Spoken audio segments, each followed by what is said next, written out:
Hi everyone, welcome at Wavect. Today with Zack Deris, who already supported over 6,200 people to date in the last 15 years with his training services and account takeovers. He's growth advisor for Metabeats, Real Nifty, True Crime Crypto, Invisible Lotus, and a ton of other projects. He's also investor of Seedrs, I hope I pronounced it the right way, and is also a general advisor or was general advisor of many other projects as well. So today we're going to talk about how to actually build great communities. I'm really pleased to have you here, Zack. Thank you for taking the time. And would you like to introduce yourself a little bit as well? What you actually passionate about? What are you doing in your everyday life? Yeah, Kevin, I really appreciate you having me here today. So thank you so much. I personally enjoy tuning into your podcast. So if anyone from my network is tuning into Kevin's shows for the first time, feel free to check out his other episodes as well. They're fantastic.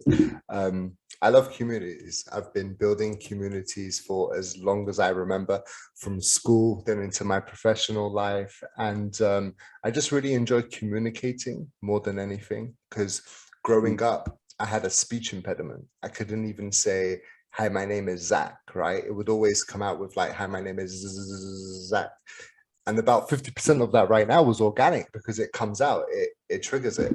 So the fact that like I'm speaking on Zoom and in public and talking to people every single day, and people work with me because of communication, it's mind-blowing to me. And it just shows you that your greatest weaknesses can become your greatest strengths if you channel them and focus them. And that's what we really focus on when it comes to community building, is really helping these founders and these individuals understand that you can reach anyone and you can build relationships with anybody. You just have to do it.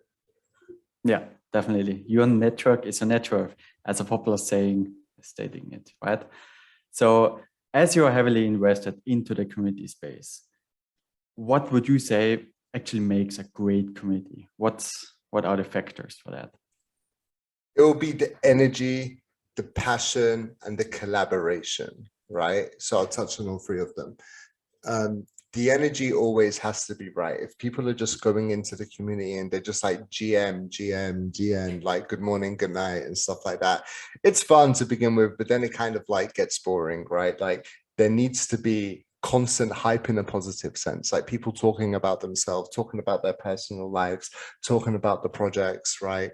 And then your commitment and your compassion to this is just like, if you genuinely decided to set up a community, either for a financial perspective or from an educational standpoint, you need to be able to communicate that effectively, right? And then the other point is just straightforward. You have to make sure that people have the opportunity to collaborate within your community, right? Don't just make this a one-sided thing.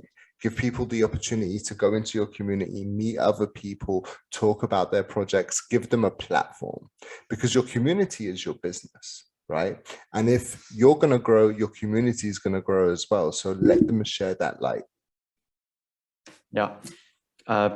Having a community is all about, as you just said, interaction, lifting each other up, by the way, actually, right? So that everyone actually has that positive drive towards some sort of vision or goal, even if it's just driving the price up. I don't know, depends, but you're gonna tell me now.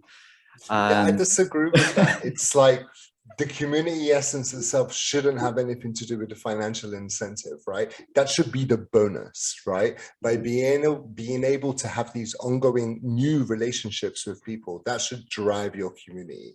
There's incredible things that you can do within a community by having like game nights and quiz nights and like shill your work kind of sessions, or even connecting each other to other people, right? That should be the forefront of your community. If there is a financial benefit at the end, again, that should just be the bonus, right? I completely disagree with anyone who intentionally tries to drive up their floor price. There are some founders, I've seen this in so many discords that I've gone into and then I left because of this, where they're like, everyone put your NFT on OpenSea and put it down as 7 ETH, right? Just so we can get this up. You cannot make this kind of comments to people, like, because the community members, especially in the NFT space, Kevin, like, they're so new to this that they will trust every single word that the founder says. So you need to be very wary of that and give the right advice to people. Yeah, that's one of the drawbacks of having a very inefficient and young market, right? And yeah, companies just got into social media actually. And now we're actually telling them to jump right into the next topic, building real and valuable communities, right?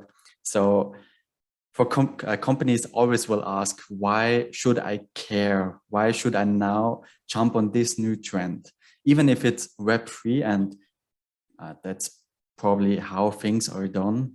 But why are you thinking, is it important, maybe even for Web2 companies, to build great communities? Well, if you have a look at any business in the past 20, 30 years since the internet has come into play, it's always been very one-sided. Pay for the product or the service and receive the product or service, right? Now, especially in the NFT space, the community that are part of this, they can benefit by collaborating and becoming part of that company. So for many years, we had the stock market, right? People could invest into Yahoo or Fitbit and, you know, Google. But it will be, again, that was very one-sided. It was like, if the project or the company goes up, they benefit from it. But in this space, in the Web3 space, the community become part of the business. Like, it's like shareholders on another level. So to answer your question, the reason why it's so important is that if you didn't have buyers or clients or customers or community members, whatever you want to call them, you have no business. And we are starting to transition to the mentality that every single person who purchases or invests in your company, they're the backbone of your company, right? They are part of the company. So it's important to reward them by that direct engagement, right? Because otherwise you're going to fail, because there's going to be another business that does this right. They build a community. They are super active on social media and in person, and they're going to continue to strive. Yeah, totally agree. In the end, it's just about the brand, right? So that was like a slight why I'm there.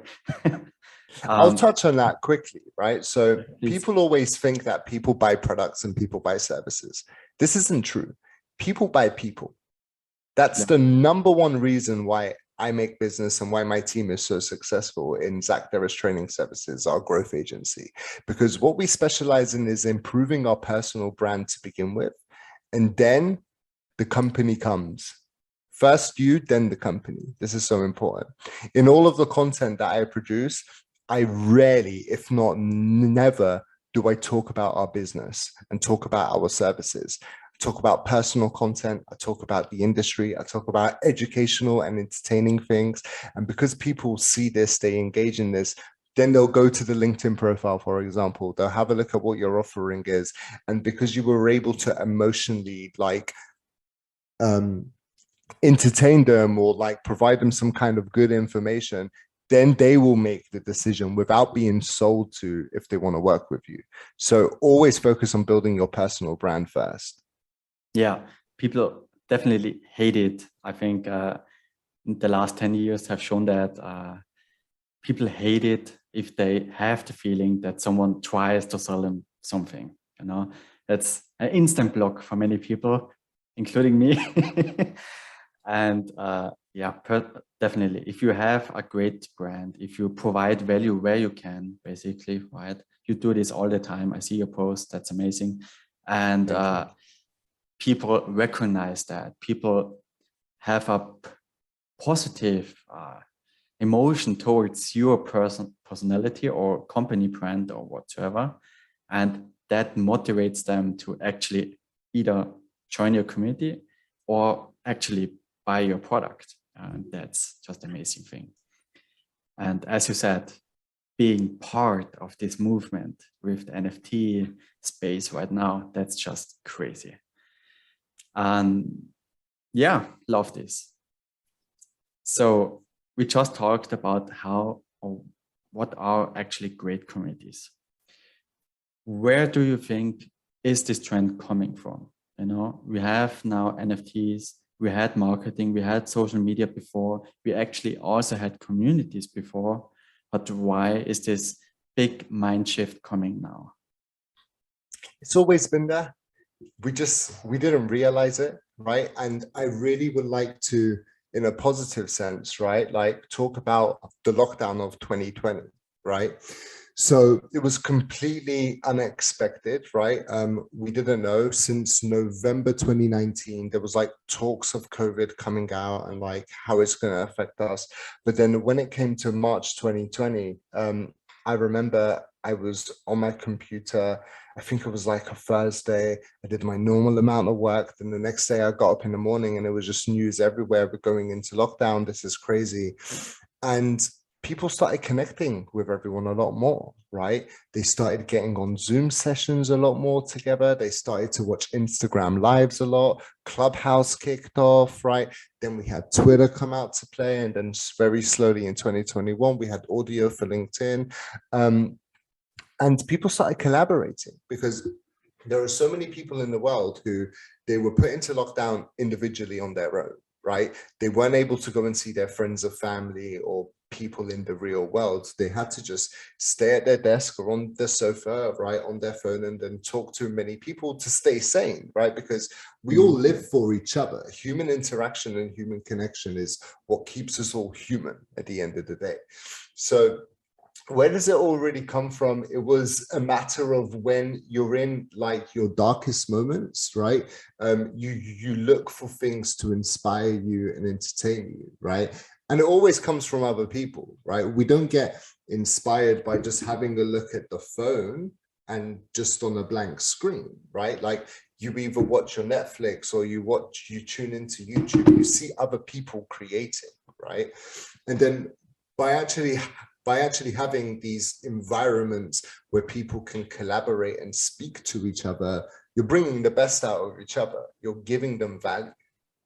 So I think that communities is what I live for, honestly. Like I couldn't imagine doing a job where I do not get to interact with people. It just doesn't make sense for me as an individual.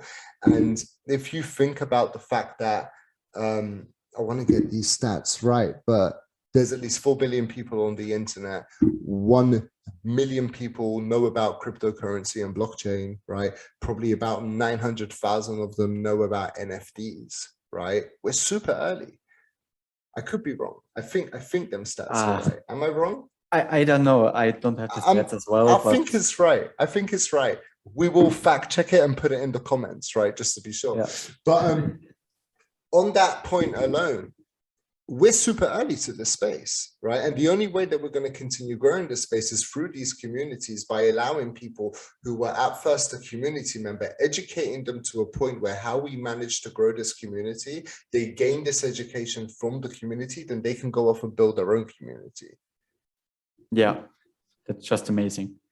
This whole, I can do whatever I want, basically, right? I can provide value where I think it's needed, right? And at times I want to, you know, this whole, it's a completely different mind shift.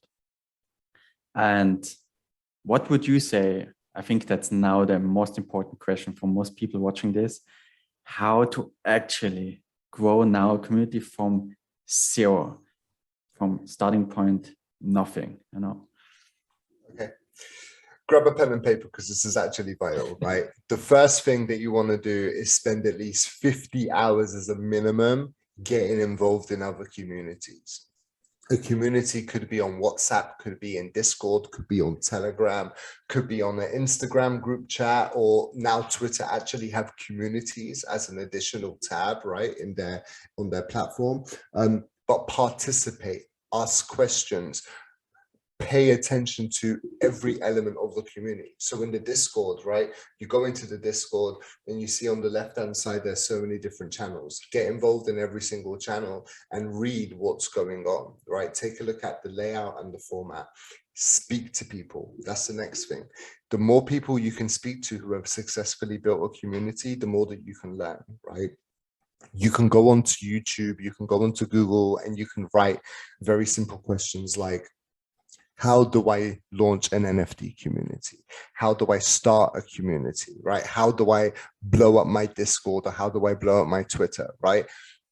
All of the videos and content that you see, right, it's biased to an extent, because the individual that created that, they're not going to give their secret sauce away. They're going to create content to drive traffic, right? The secret sauce comes from speaking to people who have been successful because someone taught them. They did the same thing. They tuned into communities for over 50 hours. They learned about it, right? Out of the 10,000 well, probably not 10,000, but like out of the 7,000 or 8,000 people that hold a Bored Ape NFT, right? The majority of them have gone off to start off their own communities. Because what they did is, for like months and months and months, they participated in all of the conversation and all of the events. They saw how the community was growing, and then they realized, I can do this too. So they started collaborating together, right? Don't have the mentality that like you can be the marketing, the sales, the smart contract team, like the PR team, the law team, all in one. You need to delegate, right? Which we will touch on as we continue this conversation. But you need to definitely do your research, right? You need to speak to other people, right? And you need to just try it more than anything, right? It's the same thing with content. The first piece of content that you put out may not reach anyone, but the 40th or the 50th recording or content that you put out, you would have tapped into your audience by then if you're consistent. It just takes time. There's a fantastic book, which I love to reference quite a lot, called The Outliers by Malcolm Gladwell, right? And he has this 10,000 hours rule. I see you smiling, so you know what I'm talking about. No. And it's so true. It's like anyone can pick up a saxophone today and just like try and blow the trumpet, right? But if you do that for 2 hours every single day, or 3 hours every single day for the next 2 or 3 years until you reach that 10,000 hour mark, in 10,000 hours, you'll be a professional at this. I'm not going to say expert because I disagree with that term, right? However, you will be a professional at this. You will be experienced at this to a point where you can build a business and like go on tour and be a professional saxophone player, right? Same thing goes with ballet. Same thing goes with sales. Same thing goes with building communities, right? It's all the same. Just takes time. Shout out to Malcolm Gladwell. Great book. Just do it, right? Just do it. Yeah. Thank you, Nike. So yeah. So hopefully we're not getting sued for that, but yeah. Even if we do, I mean, it's free promo for them. So yeah. You know, shout out. Okay. Yeah, definitely agree with that.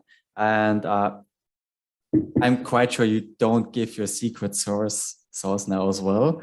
I do. You do? Okay. I do. Great. I do. Ask me anything, but there's a reason why I do it, right? Yeah. Like, if I was to roll back 10 years ago, probably 12 years ago now, right? When I first got onto LinkedIn, if someone told me the steps that I needed to get to where I am now, where I can put a post out, it can be liked by 400 people, I can have 200 comments on it, seen by 25,000 people, and get about 40 inquiries for my business, right? I would save myself 10 years of work, right? So it's like, I intentionally, especially with my clients, is the first 3 or 4 hours that we work together, I show them step by step everything that needs to be done, right? Which is the secret sauce, because I like to fast track people's lives. Because if you save yourself time on the learning curve, you can get straight to the good bit. And once you get to the good bit where you're inspiring and educating and building relationships, right? Then you're happy, because it's through the learning curve that so many people, they give up. And they're like, this is too hard. I thought it was great, but I'm just not going to do it, right? And unfortunately, if you don't have support, you may not get there. So let's get to the secret sauce. What do you want to know? Yeah, it's in general just a lack of direction, right?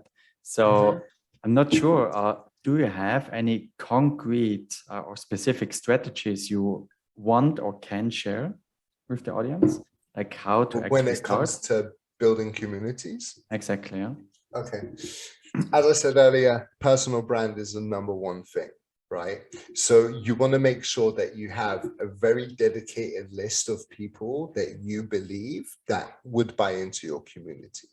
So the way that you do this is you can start by going onto LinkedIn, you can go onto Twitter, right? Or other platforms like this, whatever is your personal platform, all of them are going to work, right? And for the purpose of this, I'll like really focus on NFTs, right? So what I would do is, if I had just a very generic PFP collection, profile picture collection, where it's like really, really good, really fascinating artwork, right? If it doesn't have a lot of utility, it's just the utility is like whenever the roadmap gets activated. So basically like the majority of the projects out there. What I would do is I would go onto LinkedIn and I would just do a very basic search of NFT collectors because people put it in their profile, and then I'll start engaging in their profile. I'm not going to send them a connection request yet. I will take my time, 5 to 10 minutes per profile, have a look at all of their content, like and comment and share their content, send them a connection request with a message. If I feel this way, hey, Kevin, I liked your content regarding X, Y, and Z. Can we connect and talk about it more? And then they're going to connect with you. And then you're going to send them another message, be like, hey, and thanks for connecting. Do you want to jump on Zoom and have a conversation? Right now, so many people are going to turn this off and they're going to be like, no, it's too long, right? But I would rather speak to every single one of my 10,000 community members, right? Because I know they're going to be there for the long run, rather than them going onto Premint or onto Rarity Tools. They bought into a project, they go on Twitter, they see there's loads of hype. Everything can be faked. You cannot fake a conversation like this, right? It's real human interaction. So that's the number one way of how you start, right? But it doesn't stop there. If there's an individual, like people call them like whales and orcas and like the sharks, like the big players, the big collectors in the game, right? You may not get their attention just by going to their profile for LinkedIn. You may need to find their Twitter profile, find their Instagram profile, even find their profile for Facebook.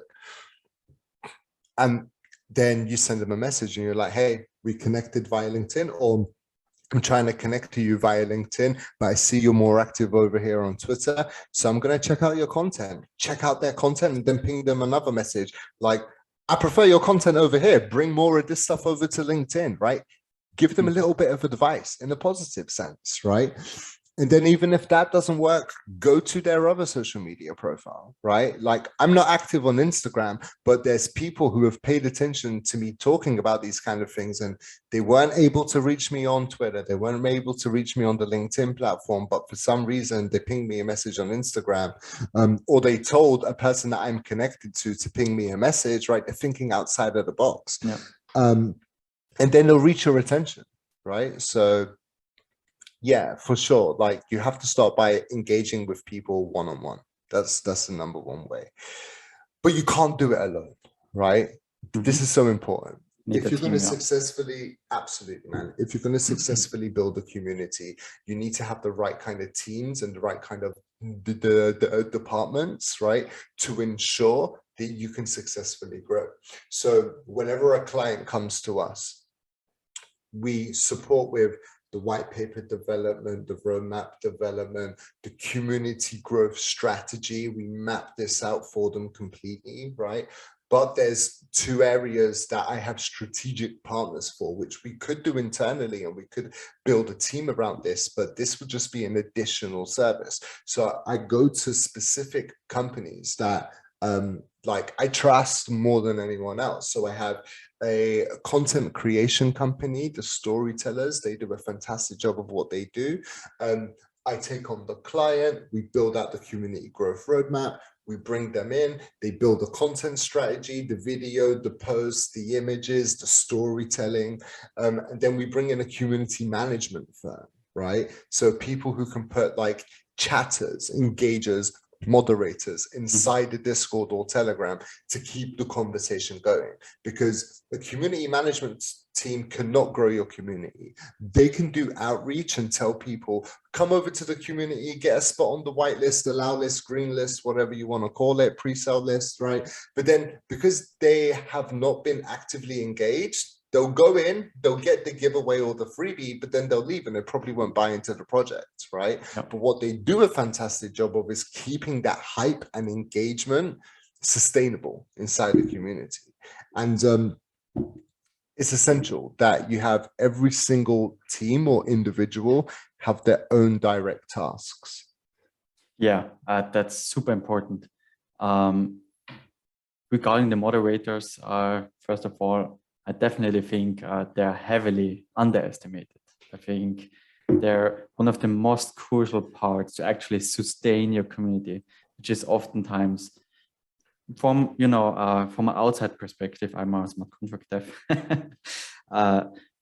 It looks like project owners always try to grow, but they actually sometimes, or most of the times, neglect the existing community. You know, they just try to bring more people in, but don't try to sustain their own fans. You know, and that's actually what you just perfectly described, I think. Yeah. And also, Kevin, on that point, I've had so many people approach me where I've turned them down because of the fact that they said, we only need a growth team. We only need people to constantly be pushed into the community. And then we're just going to expect that the community is going to manage itself. A time comes where a community does manage itself, right? If you successfully do it, it will happen. But in the inception of all of this, you're going to need your admins and the moderators and like the community managers to do the games, do the events, keep that excitement going, respond to all the support tickets, right? Help people get set up with or whatever you're going to use. I'm not going to name any of the wallets and stuff. But like, you need that education, right? And that's where the community managers and moderators come into play, right? And it's also massively underestimated when it comes to outreach, right? Because people think that they can just go on to LinkedIn or just go on to Twitter and just start to message people, join our community because X, Y, and Z. The person that responds, the person that receives that message, they may not respond because 20 other people are doing the same thing, right? So whenever I have a fantastic team of 7 people at the moment that's growing every single month, they're only on outreach. We have other team members for other stuff, but I tell them, like, you guys are not allowed to do that process. I want you to speak about the people that you're trying to engage with. Go out and tell them, I saw your tweet about this.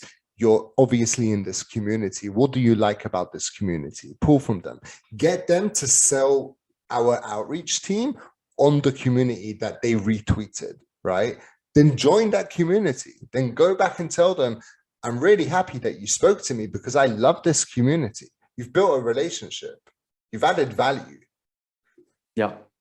And I think people also don't recognize the fact enough that if you do what you just said, providing a tiny bit of value, you know, not being too pushy, if you approach even like some sort of more known people, which have a tons of followers, actually those kind of people also can respond to these kind of messages and do, you know, and that's just one thing I think many people don't actually believe, you know, that you actually can message an influencer. And if you provide some tiny piece of valuable advice or help or support them or whatsoever, they're happy about you, you know, and they talk with you maybe if they have some time left. And that's just sick, you know. I'm happy that you mentioned that, right? Because I've been like reaching out to CEOs and chief procurement officers and chief financial officers for businesses like my whole entire adult career in sales, because I started off in sales and like in telesales, outbound, door-to-door sales. So we'd always need to cold call. And it was then that I realized I can reach anybody, right? I can go to the CEO of a Fortune 500 company and be like, look, I have this product or this service. I know you're going to benefit from it. Can I come to your office and meet you? Or can we jump on a phone call, right? It's law of averages. It comes into play, right? Law of averages has changed as it comes to communities. And if you want to, I'll touch on exactly how beneficial it is to understand this. But it was through this process of mainly doing it on the LinkedIn platform and on the phone that in about 2019, around December 2019, I was like, I'm a huge fan of hip hop. I always have been, right? It's my genre of choice, but I'm a huge fan of Motown. I'm a huge fan of general, but every single genre of music, right? I love it, right? But for me, there's something that I relate to hip hop. So I'm like, okay, if I can reach out to these CEOs, maybe I can reach out to some of the rap artists that I like, right? I'm talking about names like Dr. Dre and Eminem and Snoop Dogg and Tech 9, right? So I did it, right? I reached out. I started to reach out every single day, engaging in their content on so many different platforms, right? To a point where I will not name who, right? But I managed to speak to 6 of my idols, right? It took me a little bit of time. Crazy. It's insane, right? To a point that I got to work for 2 of them, right? And I still have relationships with all of them, to a point where if I ever establish a rap career or whatever, I can go and get a feature if I want to, right? But I don't think that's going to happen anytime soon. But I look back on this in 10 years and maybe I don't know, man. But it's just like you can reach absolutely anyone. So there's a guy on Twitter right now who is one of the most influential people within the NFT space. I spent the past 3 weeks every single day at the same time going on his Twitter spaces, engaging in his content, engaging in his tweets, speaking to his community members, right? Because they are community members. Anyone who joins his space, they're part of his community, even if he doesn't have a Discord. To a point where he dropped me a follow, he sent me the first message and he was like, 22 people within my concurrent spaces, as he said, which is his community, has said your name to me. Who the F are you? And then a laughing face. And I'm like, click on this link, jump on Zoom, and let's find out. And we have a call booked in for Monday. You know, it's insane. Crazy. Like, so this guy, like every time he puts a post out, he has like 700 comments on this post.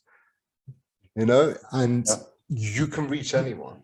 So if anyone says, oh, like I have a great project, but I don't have the financial backing to build a community, you don't need money. You just need time. Yeah. You actually just need to want to actually do it, right?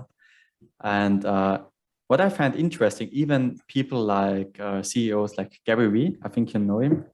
Do you? Yeah. Even he said, I know of Gary Vee. I don't know him personally. Oh, sad. I thought but I do know that he knows me, which is really cool. Right? What? So okay. Yeah. Like it's pretty cool. But then again, if you think about it, right? Like every single person gets so many messages every single day, right? If you don't have a community, you will respond to as many people as you can. I go out of my way to make sure that every single week I clear all of my messages and I respond to people, right? But there comes a time in the week, right, where I've got 700 unread messages, right? If I continue growing and growing and growing, unless I have people go in to respond to my messages, which I would never do, right? Then like, I'm going to still see the messages come in. So, you know, it just depends on how much you impact that individual and how much value you can give them until they actually hit you back. Shout out Gary Vee. Yeah, definitely. So I don't want to go too off topic probably, but I find this argumentation discussion very pleasant. What would you say actually, because there are two major kind of communities, right? One side, it's the NFT communities, which are actually launching art or some sort of utility with the NFTs, and the regular fungible token communities. And in my experience, they're completely different, but I would love to hear your feedback about that. So I got started off in the blockchain space, right, by growing token communities, right, because this was kicking off around like 2017. It was only around like the 2019, 2020 mark, which I became aware of NFTs. And it was only in around the very early beginning of 2021, which I took on my first NFT project, right? And token communities are just so different. It's very financially incentivized, right? the whole entire concept of it is let's all get rich together, right? But support each other, of course, right? But like that's the driving utility, I'd call it. And token communities, the majority of them live on Telegram. Yeah. That's where you'd go to be part of like a Bitcoin community or an Ethereum community. But with NFTs, the majority of them live on the Discord, right? So, I mean, the major difference between them two is just what the mentality of the community is. Apart from that, people are people, and you gather in a social circle. If you go to a pub or a bar, right, you have so many different groups of people talking about so many different things, right? But at the end of the day, the one common connection that they have is they're all interacting with one another. They're all communicating together. Yeah, definitely. So as you, and that's now interesting, as you said, you started with token communities. I don't care now if you answer in the context of NFT or token communities, but I would love to hear if you actually had some sort of, I just phrase it like that way, sorry for everyone listening to this, like fuck ups, where you or a team member or whoever or the project founders made some sort of mistake, can be a technical mistake or something like that, and how you actually communicated your way out of the mess, you know, like how you actually got the community back with some sort of positive traction. Because we just saw with Luna and so on, which is a black swan for sure, but also less difficult scenarios. Yeah. Okay.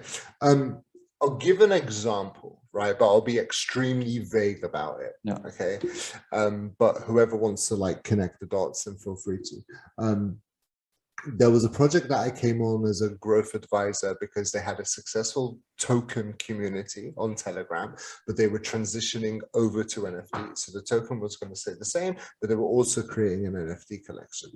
And then a certain in real life event happened where this token community was associated with, which drove so many more people during this in real life event towards the token community. And during this time, I was observing what was going on. So I didn't actually play any part in like in the business or in the project at all at that point. It was like just before I got involved. But I'm going to use this as an example because I don't have any other examples. One person who joined the community, he started off, he or she, right? We don't know. They began in a very positive, excited way. Wag me, we're all going to make it. This is fun, let's go. And the token price went up. Then a few days later, the token price went down. This person wasn't happy about this, right? They went on to CoinMarketCap and started leaving loads of negative comments, like loads and loads and loads and loads and loads of negative comments. The dev of the project, right, has dealt with this stuff before, right? So he was like, okay, and like I advise on this bit, but and so he was like, all right, what can we do to conquer this? And I was like, look, do you know there's a skit on, I think it's on Jimmy Fallon, right, where they do celebrities read mean tweets, right? So we were like, why don't you do something like devs read mean CoinMarketCap comments, right? So they recorded a video, they put like the same kind of background as to what they did for Jimmy Fallon, the celebrity reads and mean tweets. And they began reading out to like on the recording, all of these comments that this one individual left, right? This got the community together, right? The community started to report all of the negative comments, right? To a point where the person who left the negative comments jumped back into the community and they said, I love you guys. This is actually really funny. I'm really sorry I did that. And then they met the dev, and then the dev hired that person to be part of their outreach team. Crazy. Yeah. Okay, great. He actually proved. He proved how well he can work, you know? So, yeah. But I mean, like, for me personally, when it comes to fuck ups and things like this, it's like the way that we build the community growth strategy, it's almost foolproof. If we execute every single thing, there isn't going to be any fuck ups. This is why people hire me, to make sure there isn't any fuck ups, because this whole entire space is time sensitive, right? Which I also actually disagree with. But it's just the mentality that people have. We need to launch this quickly. We need to do it effectively. We need to build as good as we can, right? So we need to ensure as the growth agency that every single point on the roadmap of growth gets executed properly and it doesn't have any issues, right? You're going to find people that thud, right? Fear, uncertainty, doubt, right? And the best way that you can overcome that, just like Gary Vee says, with empathy, kindness, and consideration. Mm-hmm. Yeah, that takes a lot of power from them, basically, right? And gives them some positive traction again. Yeah, great. I think that was an amazing story, which actually got me somehow. I'll show you the video after this. I would love it's very to. funny. Yeah. So one thing I discovered when joining communities is that you, at some point, as you just said, the price dumps, everyone gets a little bit of negative. How do you actually deal with moderators to make them feel good, to make them positive, and to give the power back to the community so that everyone feels like we are gonna get this, we are gonna achieve what we actually want to achieve as a community? Audio is a very powerful tool. It can be on a Discord audio chat. It can be on a LinkedIn Live. Pardon me. It can be on a Twitter Spaces, right? So take advantage of audio, right? Use Twitter Spaces, use a Discord live chat, use audio for LinkedIn, right? And speak to your community. Let your community express their concerns to you, right? Address these concerns. Build relationships even further by educating them and giving them support no matter what you're going through, right? There's been almost every single community that I'm a part of, people have actually generated jobs, right? Or collaborations through the community, right? Because loads of people start talking and they start talking about their personal life and they're like, I'm really excited for this NFT project, but I can't actually afford it because I've not been able to find a job since COVID. Then people start to ask them, what are your skills? What are you good at? I actually need someone to do that, right? Jump on a call and we'll see if we're able to work together. It happens so much and it's all through active communication. Yeah, Web3 is amazing, and especially because of that, it's so fluent. Everyone, as said, just tries to help. Everyone just tries to help each other, right? And that's just amazing. Yeah, we had a little chat before that podcast actually, and I would be now curious, how does building a community actually affect your personal life? Because when you're gaining some traction, you know, as you said, you're getting thousands of messages, right? And that's gonna be like mentally maybe exhausting at some point as well. I'm excited to know how you feel about that. And yeah, well, if you delegate and you have teams to help you, right, you can reduce the amount of stress that you have with any business, right? But being in the NFT space, you kind of forget what sleep is a little bit, right? Just because it's constant excitement, right? When you have excitement going through your veins, like you constantly want to continue. But burnout is an actual real thing. I burned out yesterday, right? After being online for like, I think the day before I worked for about 15 hours. The next day I worked for 12 hours and I was just like, I've got 3 more hours of work I can push through, but I couldn't, right? So I was able to delegate the task. I should have done it earlier, right? We all learn.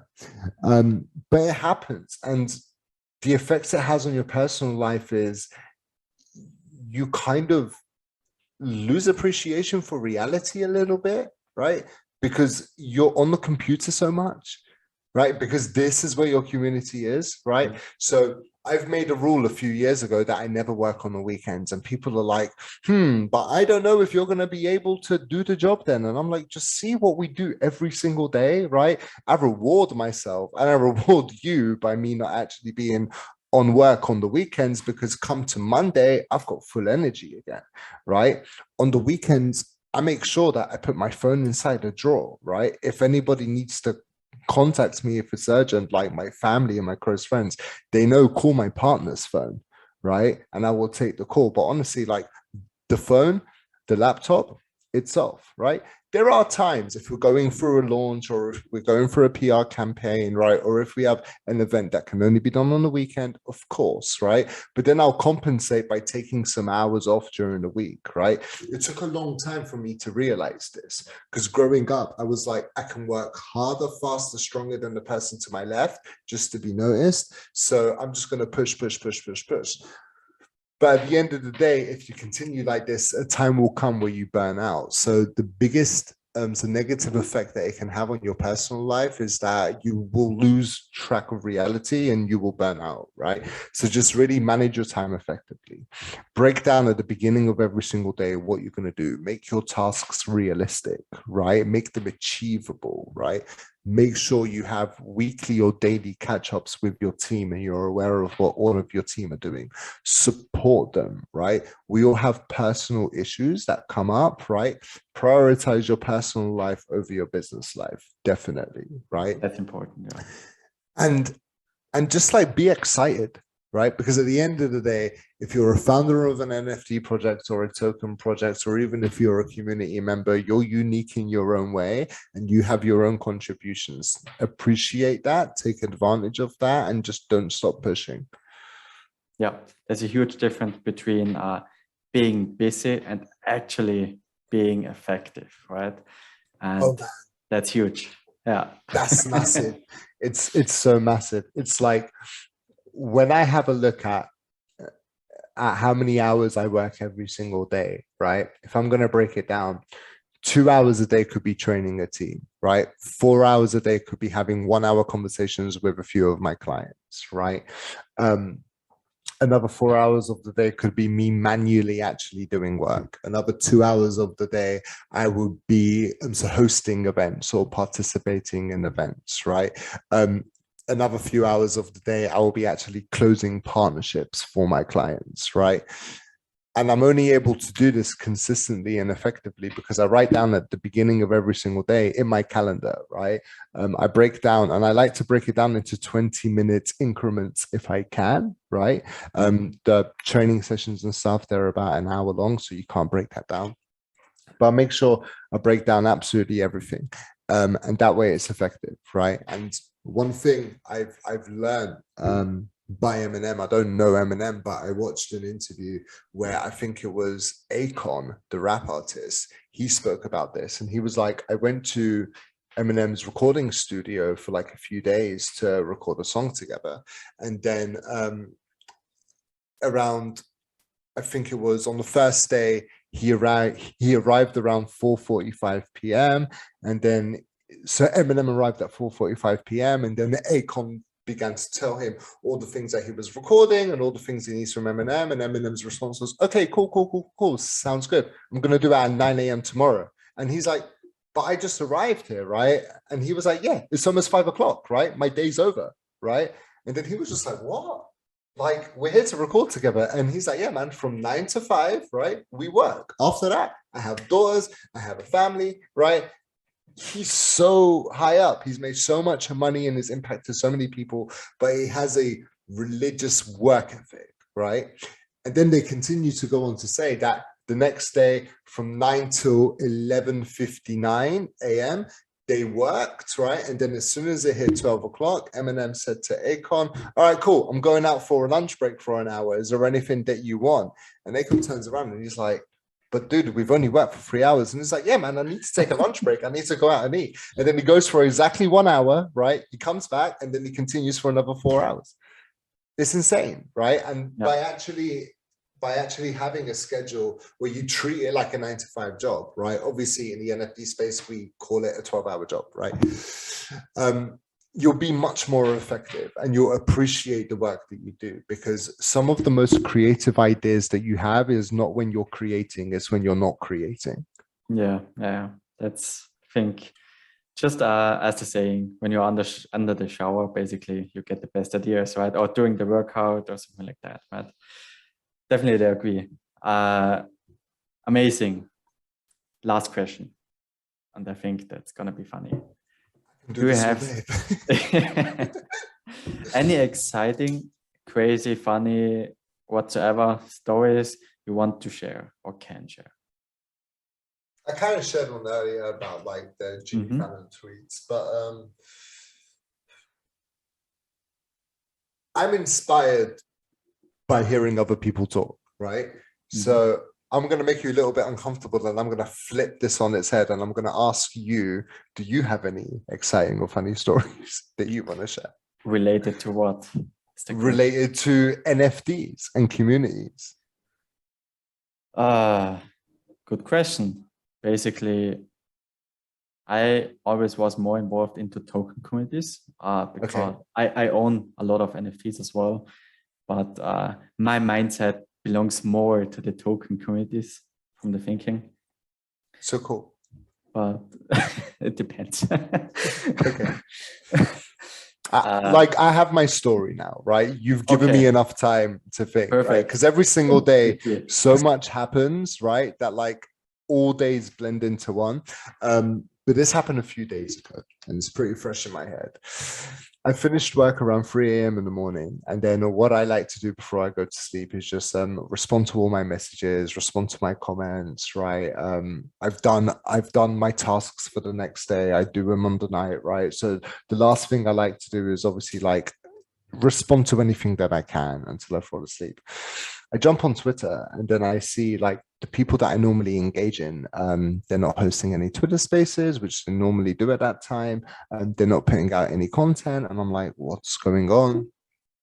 And then I start to see what they're engaging in, right? Because you've got what people tweet and you've got their tweets and replies. I start to have a look at their tweets and replies. And all of them are talking about these goblins. And I'm like, what's going on here, right? What are goblins? What's Goblin Town? And then there was an account called Goblin Town, and they had a Twitter space. I think I was about like 15 minutes late. I jump on, and all I hear is just like this weird background music, like dum dum dum dum dum dum dum dum. And then there's 12 devs, 12 speakers in the room. At that point, there was about like, I don't know, like 2,000 people in the room within 20 minutes of the space launching. These 12 devs were talking in goblin language, right? Like talking in gibberish for 3.5 hours straight on a Twitter space. And people listen to that. That's crypto. They were listening. It got to 37,000 people in the room. Okay. But this isn't why I'm telling it. That was their marketing strategy to sell out their project, which they did in that space. The project started at, the mint price was like 0.08. Right. And then at its highest, it was about 10 ETH on the floor. And then by the end of it, it got down to 2 ETH for whatever reason. Right. And they were just talking like this, like we are goblins for like 3 hours straight. It was the most entertaining space I've ever listened to. Right. And it was just like, wow, like every single client that I take on, they need to have a good in real life utility. Right. Or they need to have really good utilities if they don't have it in real life utility. I'm very picky with what I put my company and my face behind and what we support grow, right? But then after seeing this and after seeing the okay bears and not okay bears and not okay apes and all of this stuff, I was just like, the degens of the world, the actual NFT collectors that like they are in Twitter all the time, like they don't want utility. They just really want to have a good time, right? And that's what it was. It was just they were talking about goblins and in goblin voices for 3 hours straight, to a point where they sold out their whole entire collection, right, on a Twitter space by talking in goblin language. That's how one of the funniest things I've experienced as a community member, right? So, yeah. Okay, that definitely just happens in crypto. So I think that's just nice. In crypto. Yeah. I mean, like, imagine if the CEO of like Adidas and Puma got on a Twitter space together, and they began to talk a load of BS about another shoe company, right? Like that would cause so much negative press.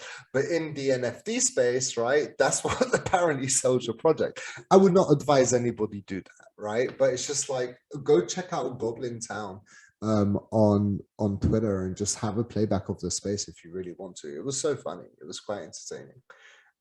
So yeah. Nice one. Funny story. Really great story. Yeah. I would say we're talking now over an hour. That's a little bit longer than we anticipated. So I would say thanks, Zack, for being here. It was a pleasure talking with you. It was really nice. And I hope for the audience, you got some value out of this amazing talk. And yeah, have a great day. Thank you, man. It was really nice actually being here and talking to you. Shout out to everyone in the audience that have tuned in. And if you would like to tune into more of these podcasts, like just subscribe to Kevin's channel for sure, right? He brings so much great content. And if anyone needs any like support or help with growing a community, just go to zackderis.com. There's a bunch of information there. You can book in on our calendar and speak to us directly. And yeah, man, Kevin, shout out to you. I really appreciate this conversation. Thank you. Me too. Thanks. I will put the link into the description as well. Cool. Thanks, everyone.